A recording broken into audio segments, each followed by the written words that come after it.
রাধা কৃষ্ণ এই নাম দুটি যেমন কেউ আলাদা করতে পারবে না, ঠিক তেমনই তাদের বন্ধনও কেউ ছিন্ন করতে পারবে না। এই নাম দুটির সাথে যেন হৃদয়ের কমলতা ও চোখের আবেগ মিলেমিশে একাকার হয়ে যায়।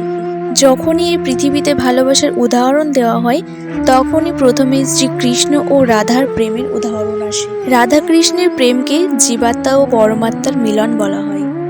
কিন্তু এমন কি হয়েছিল যার কারণে তিনি তার প্রাণের চেয়েও প্রিয় শ্রী রাধাকে ছেড়ে চলে গিয়েছিলেন? আর কৃষ্ণ ছাড়া কিভাবেই বা বাকি জীবনটা কাটিয়ে দিয়েছিলেন শ্রী রাধা? রাধা কৃষ্ণের বিবাহ কেন হলো না? কারোর কি অভিশাপ ছিল? আমাদের মনে এই প্রশ্নগুলি বারবার আসতে থাকে। আজ আমি এমন একটি ঘটনা আপনাদের বলবো যেটা হয়তো আপনারা অনেকেই জানেন না। তো আসুন বিস্তারিত জেনে নিই। নমস্কার বন্ধুরা, অজানার সন্ধানে নতুন একটি ভিডিওতে আপনাদের সবাইকে স্বাগত। আপনি যদি আমার চ্যানেলে নতুন হয়ে থাকেন তাহলে অবশ্যই চ্যানেলটিকে সাবস্ক্রাইব করে রাখুন, আর এই রকম নিত্য নতুন ভিডিও সবার আগে দেখার জন্য পাশের বেল নোটিফিকেশনটি অন করে রাখবেন। তাহলে চলুন শুরু করা যাক আজকের ভিডিও। রাধা কৃষ্ণের প্রেম ছিল অনেক শৈশব থেকে। যখন শ্রীকৃষ্ণের বয়স মাত্র 11 মাস ছিল, তখন থেকেই শুরু হয় এই প্রেম কাহিনী। শ্রীকৃষ্ণের ছেলেবেলা কেটেছে বৃন্দাবনে। শ্রীকৃষ্ণ তার দুষ্টুমিতে গোটা বৃন্দাবনবাসীকে প্রসন্ন করে রেখেছিলেন। বাঁশির সুরে তিনি অনেক গোপীদের তার কাছে টানতেন, কিন্তু সবার চেয়ে বেশি যিনি তার বাঁশির সুরে মনোমুগ্ধ হয়ে যেতেন তিনি আর কেউ নন, স্বয়ং শ্রী রাধা। শ্রী রাধার সঙ্গ তিনি উপভোগ করতেন। রাধাও ঠিক তাই। প্রেম যে বয়স মানে না, সে তো কৃষ্ণই প্রথম দেখিয়ে দিয়েছে। শ্রী রাধা শ্রীকৃষ্ণের চেয়ে বড়, কিন্তু তবুও দুজন দুজনের প্রেমে পড়েছেন নির্দ্বিধায়। তবে রাধা আর কৃষ্ণের আলাদা হয়ে যাওয়ার পিছনে একমাত্র কারণ ছিলেন শ্রীধামা। একদিন শ্রীধামা যখন গোলকে যান শ্রীকৃষ্ণের সাথে দেখা করতে, সেখানে গিয়ে দেখেন শ্রীকৃষ্ণ রাধারানীর সঙ্গে রাসলীলা করছেন, তার এঁটো খাবার খাচ্ছেন। আসলে শ্রীধামা ছিল কৃষ্ণ ভক্ত। তিনি তার পাশে অন্য কাউকে দেখে সেটা সহ্য করতে পারছিলেন না। তখন তিনি ক্রুদ্ধ হন। তিনি শ্রী রাধার সম্পর্কে কিছুই জানতেন না, আর তিনি কোনো কিছু না ভেবে, কোনো কিছু না শুনে শ্রী রাধাকে অভিশাপ দেন যে শ্রী রাধা শ্রীকৃষ্ণকে 100 বছর ভুলে থাকবেন আর গোলক থেকে মৃত্যু লোকে থাকবেন। তখন থেকেই তারা একে অপরের থেকে বারংবার আলাদা হয়ে যায়। বৃন্দাবন থেকে কিছুটা দূরে বর্ষণায় রাধারানী বাস করতেন। বাঁশির মধুর শব্দে শ্রীরাধা দৌড়ে চলে আসতেন শ্রীকৃষ্ণের কাছে। কিন্তু একদিন শ্রীকৃষ্ণকে বৃন্দাবন ছেড়ে মথুরার উদ্দেশ্যে রওনা দিতে হয়, মথুরাবাসীকে তার অত্যাচারী মামা কংসের হাত থেকে রক্ষা করার জন্য। তার পালিত মা যশোদা এটা জানার পর খুব কষ্ট পাচ্ছিলেন, কারণ তার নয়নের মণি শ্রীকৃষ্ণ বৃন্দাবন ছেড়ে মথুরা যাবেন। পুরো গ্রাম কৃষ্ণের মথুরা যাওয়া নিয়ে কষ্টে ছিল, কিন্তু তাকে যে যেতেই হবে। যাওয়ার আগে রাধার সাথে একটিবার সাক্ষাতের জন্য ব্যাকুল হয়েছিলেন শ্রীকৃষ্ণ। তিনি লুকিয়ে রাধার সাথে দেখা করতে গেলেন। দেখা করতেই নিভৃতে কেটে যায় কয়েকটা মুহূর্ত। রাধার মুখে কোনো কথা নেই, বুকের ভিতরে তোলপাড় হলেও রাধার মুখে তার অভিব্যক্তি নেই। নিজের মনকে শান্ত রাখার হয়তোবা চেষ্টা চালিয়ে যাচ্ছিলেন শ্রী রাধা, ততটাই শান্ত ছিলেন শ্রীকৃষ্ণ। মাঝ সমুদ্রের মতো ধীর স্থির, ঢেউ ভাঙার ক্লেশ বিন্দু মাত্র নেই। তবে শ্রীরাধা সর্বদা বুঝতে পারছিলেন শ্রীকৃষ্ণের মধ্যে কি চলছে। তাই সেই সময় তাদের দুজনের মধ্যে কথা বলার কোনো প্রয়োজনই ছিল না।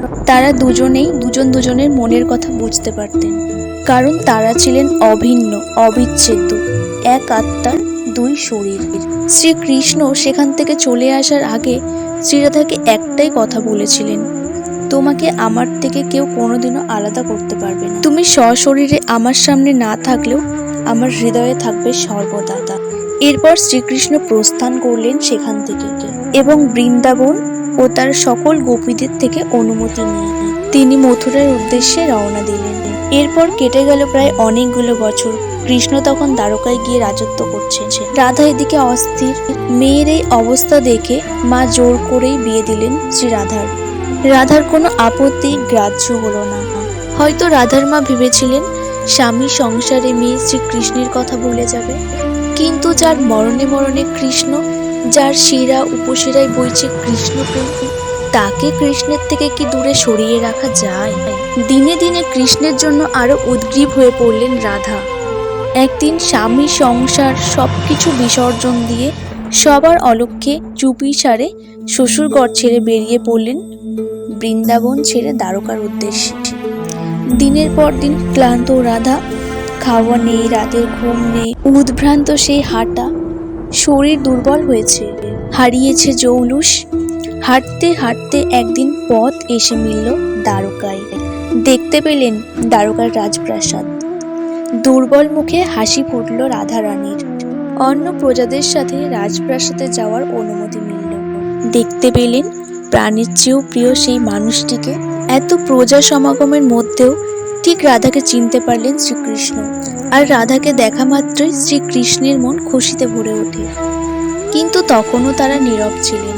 দ্বারকা নগরীতে শ্রীকৃষ্ণ তাকে অতিথি হিসেবে রাখলেন এবং তারপর শ্রী রাধা সারাদিন দ্বারকাতেই থাকতেন আর শ্রীকৃষ্ণকে একটু চোখের দেখা দেখতেন। কিন্তু যত সময় গড়াতে থাকলো ততই রাধার মনে ভয়ের সৃষ্টি হতে থাকলো। এই ভয় ছিল শ্রীকৃষ্ণ থেকে বিচ্ছিন্ন হয়ে যাওয়ার। এরপর ধীরে ধীরে তিনি শ্রীকৃষ্ণের থেকে অনেক দূরে চলে যেতে থাকলেন। একদিন তিনি কাউকে কিছু না বলেই প্রাসাদ থেকে বেরিয়ে পড়লেন। জানেন না তিনি কোথায় যাবেন, কিন্তু শ্রীকৃষ্ণ যে স্বয়ং ভগবান, তাই তিনি রাধার গতিবিধি সবটাই জানতেন। রাধা না জানলেও কৃষ্ণ তাকে ঠিকই অনুসরণ করে যাচ্ছিলেন। যখনই অবসন্ন হয়ে পড়েছেন, পরশ পেয়েছেন প্রাণীর মানুষটি, কৃষ্ণ তাকে দেখা দিয়েছেন। তার স্পর্শে চেতনা পেয়ে রাধা দেখতে পেলেন শ্রীকৃষ্ণকে। মুখের দিকে তাকিয়ে মৃদু হেসেছে রাধা। লীলাসঙ্গীর ঐশ্বরিক ক্ষমতায় আবারও মোহিত হয়েছেন। তিনি বুঝতে পারছিলেন তার আয়ু ফুরিয়ে আসছে, চলে যাওয়ার সময় আসন্ন। শ্রীকৃষ্ণ রাধাকে তার কাছ থেকে কিছু চাওয়ার জন্য অনুরোধ করলেন, কিন্তু রাধা না করে দিলেন। শ্রীকৃষ্ণ যে নাছোড়, তিনি বললেন, তুমি তো আজ অব্দি কোনোদিনও কিচ্ছু চাওনি আমার কাছ থেকে, আজ কিছু চাও রাধা। যে বাঁশি তাকে বৃন্দাবনে মোহিত করতেন, সেই বাঁশির সুর শুনতে চাইলেন রাধা। শ্রীকৃষ্ণ বাঁশিতে সুর তুললেন। এ এমন এক সুর, যে সুর এর আগে তিনি কখনোই বাজাননি। শ্রীকৃষ্ণের বাঁশির সুর শুনতে শুনতে নিথর হয়ে এলো রাধার শরীর। চোখ বন্ধ করে শ্রীকৃষ্ণের কোলে ঢলে পড়লেন তার প্রিয়তমা। শ্রী রাধার আত্মা মিশে গেল শ্রীকৃষ্ণের শরীরে। বাঁশিটি ভেঙে ফেললেন। তারপর থেকে শ্রীকৃষ্ণ এই মর্তে আর কখনোই বাঁশি বাজাননি। আর এভাবে শ্রীকৃষ্ণ আর শ্রীরাধার এক অপরূপ অধ্যায়ের সমাপ্তি ঘটে। আর শ্রীকৃষ্ণের মৃত্যুর পর তারা আবারও গোলকে ফিরে যান এবং সেখানে তারা মিলিত হন। হরে কৃষ্ণ, রাধে রাধে। তো বন্ধুরা, কেমন লাগলো আজকের এই ছোট্ট ভিডিওটি?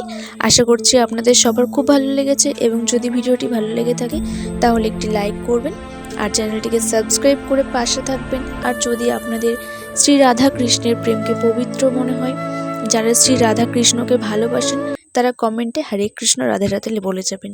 রাধে রাধে।